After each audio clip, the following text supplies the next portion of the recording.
আসসালামু আলাইকুম প্রিয় দর্শক, যে যেখান থেকে আমার ভিডিওটি দেখছেন সকলকে আন্তরিক শুভেচ্ছা এবং অভিনন্দন। প্রিয় দর্শক, আমার চ্যানেলটিতে সাবস্ক্রাইব করার জন্য এবং আমার ভিডিওতে লাইক দেওয়ার জন্য আমি আন্তরিকভাবে আপনাদেরকে আমার চ্যানেলে আমন্ত্রণ জানাচ্ছি। দয়া করে আমার চ্যানেলটি সাবস্ক্রাইব করবেন এবং আমার ভিডিওতে একটি লাইক দেবেন। এনসিপি কেন তাদের জুলাই প্রোক্লামেশন বা জুলাই ঘোষণাপত্রকে উপেক্ষা করে কক্সবাজারে গেল, এ নিয়ে চলছে অনলাইন মিডিয়া, ইউটিউব, ফেসবুক এবং নানা জায়গায় নানা টক শোতে বিভিন্ন ধরনের আলোচনা গতকালকে হয়েছে। আপনারা ইতিমধ্যেই বিষয়গুলো জেনে গিয়েছেন। আর এই সমস্ত কারণে আজকে এনসিপিকে জবাব দিতে হবে। তারা বলেছে, সাদা মেঘা একটা প্রেস নোট দিয়েছে যে তারা গিয়েছে অবকাশকালীন সময় কাটাতে। তাহলে 2 ঘন্টা কক্সবাজার, ঢাকা থেকে কক্সবাজারের দূরত্ব প্রায় 450 কিলোমিটার। 450 কিলোমিটার উড়ে গিয়ে 2 ঘন্টা অবকাশকালীন সময় কাটিয়ে তারা আবার ঢাকায় 3:30টার ফ্লাইটে ফিরে এলো। এরা কোন জমিদারের নাতিপুতি না কোন জমিদারের সন্তানেরা?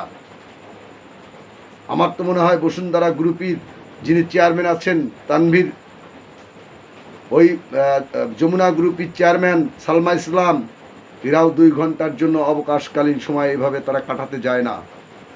তাহলে এরা কোন উদ্দেশ্য? অর্থাৎ বুঝতে হবে শস্যের ভিতর ভূত রয়েছে। এই শস্যের ভিতর ভূত কি ভূত, এটাই আপনারা কেউ বের করার চেষ্টাও আজও করেন নাই।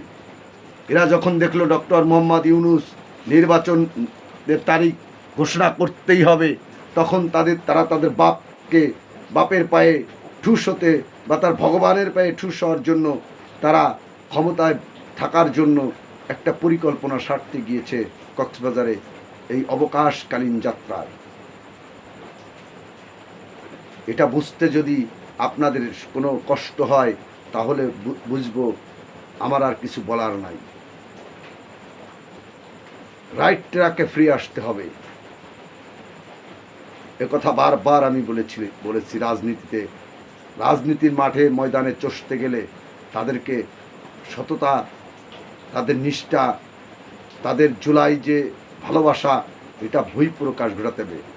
তারা জুলাই যোদ্ধাদের অপমান করেছে, তারা জুলাই শহীদদের অপমান করেছে, তারা পুরো জুলাই প্রোক্লেমেশনকে ধূলিসাৎ করে দিয়েছে। সারা বাংলাদেশের মানুষ যখন ঢাকা কেন্দ্রিক ছুটছিল, তখন তারা ছুটেছে কক্সবাজারে পিটার ডি হাসির সাথে সাক্ষাৎ করতে। আমার কথাগুলো বুঝতে যদি মেলা কষ্ট হয় তাহলে বললাম না, আমার আর কিছু বলার নেই, করার নেই।